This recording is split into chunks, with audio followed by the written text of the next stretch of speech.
Director Alex Gibney, thank you so much for joining us on WKCR. Delighted. Okay, so the film is Casino Jack and the United States of Money. So just very briefly, couple sentences, little synopsis. What's the film about? It's a film about super lobbyist Jack Abramoff, maybe the most high-flying and outrageous lobbyist who knew how to work the levers in Washington, D.C. by flooding the place with money. Mm-hmm. And now, of course, Jack was indicted and is in jail, right? Yes. And, something very interesting, if you look at this news footage that's in the film, when Jack did show up to court for his trial, he showed up, Jack was a movie producer, and he's very cinematical, very theatrical. He showed up wearing a black hat and this black trench coat, very villainous looking. And, of course, you end the film, which I think is very topical, speaking about that both Democrats and Republicans were appeasing to the lobbyists of the banks, which, of course, I think led us to the deregulation, which led us to the financial state we're in right now. Sure. It seems to me that Abramoff was a man who just really knew the game and played it the best. Has the game changed? Is he just a fall guy for these politicians? He's a fall guy. I mean, I think there have been some reforms post Jack Abramoff, but I think they haven't been fundamental reforms. I think the game is still played very much the same as it was back in Jack's day. Now instead of being able to donate a skybox for a fundraiser, now you go out and get a corporate contribution to pay for that fundraiser, and then you pay for it yourself. But it's hard to know what the difference is. So, the rapacious use of nonprofits to hide where money comes from so that senators and congressmen can go on trips, this is done all the time still. The revolving door between staffers, where staffers of congressmen and senators go across the way to K Street and start lobbying their former bosses. There's supposed to be a time ban and all of that, but everybody figures out ways around it. And Jack was a master of doing it, and they're still doing it. And the motivation is still the same, and the weakness of the system is still the same, which is it costs an unbelievable amount of money to get elected. And senators and congressmen need that money, and the best people to supply it are lobbyists who represent big corporate interests. And now, of course, I mean, this is very recent, the Supreme Court decision. Can you talk a little bit about that? There was recently a Supreme Court decision in which the Supreme Court basically said that corporations have the same First Amendment rights as citizens. And in so doing, corporations are now free to spend unlimited amounts of money during election seasons to promote whatever it is that they want to promote. This, it seems to me, will make the lobbyist even more powerful, because he will represent those corporate interests and say to the senator and congressman, you've been voting against our interests for a long time. Either you vote for or against this new bill, or we're going to flood your district with negative campaign ads. Now, they would be careful, of course, not to link the two specifically, because that would be a quid pro quo. But lobbyists are expert in terms of having that conversation without explicitly breaking the law. But it's very dispiriting, because it makes it even worse for private citizens. Our voice is further diminished because you have a few people who own the public address system in the stadium, and we're all sitting in the stands without a voice. Oh, very nice analogy. You speak about quid pro quo. One of the characters who you interview in this film is Tom DeLay. Yes. Who was, of course, hugely involved in these types of wheelings and dealings. Yep. And he's in the film, and he resigned, but he was never indicted. Yep. So, I mean, how is that possible? There he is. He's admitting on camera all of these things, which we're all saying, oh, my gosh, I can't believe he's admitting to that. But he's walking a free man. How does that work? Well, Because they were never able to definitively prove that he committed a crime. I find it hard to believe, frankly, considering all the stuff that Tom DeLay was involved with. And I put in a segment of the film in which an election is fixed in the Marianas Islands by people who either worked for or used to work for Tom DeLay, and they were promising money from the federal treasury if people would swing votes a certain way. So why DeLay wasn't indicted as part of that, I really don't understand. But you'd have to ask the federal, you'd have to ask the Department of Justice. Speaking of the Department of Justice, I understand that you met with Abramoff, but you were not able to get him in the film. Why is that? I wanted to interview Jack on camera. We asked permission. Jack agreed. We asked permission from the Bureau of Prisons, which is a division of the Department of Justice. They said no. Then I hired a lawyer, particularly after it was revealed publicly that Kevin Spacey had been to see Jack in prison as part of doing research for his fiction film. And it became clear that they would not be able to resist our request, but suddenly, out of the blue, we received a note saying, Jack Abramoff does not wish to be interviewed by you.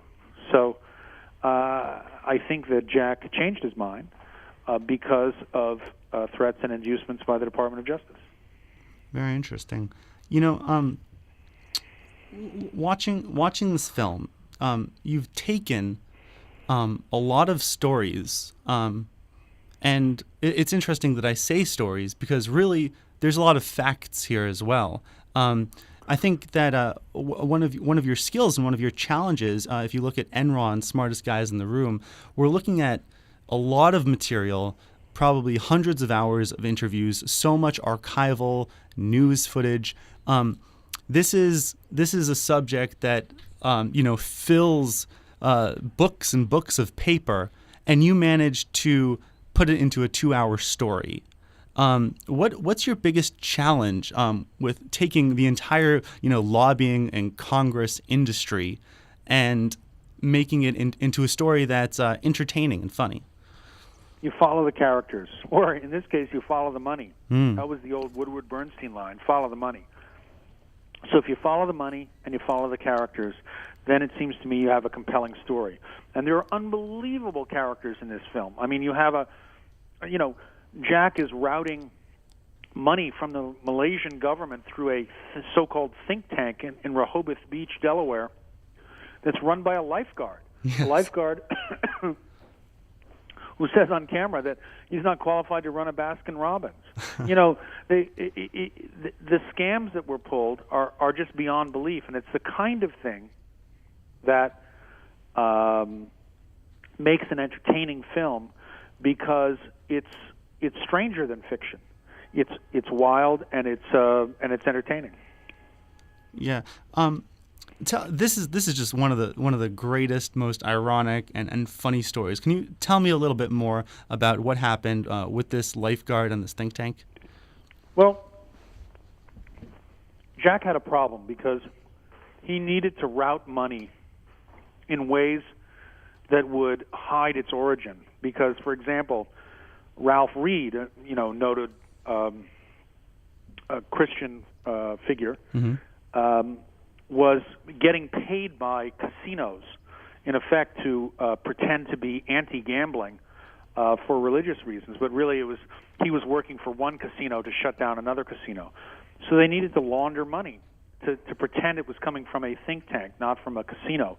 And so money would be sent by tribes who own casinos to this American International Center in Rehoboth Beach, and then the president of the Rehoboth of the American International Center was a lifeguard named Dave Grosh, who was paid a few $100s basically to deposit checks and to write checks and to pretend to be the president of this American International Center, and then they'd whistle money off to Ralph Reed once they had received it from the casinos, or they'd get money from the government of Malaysia.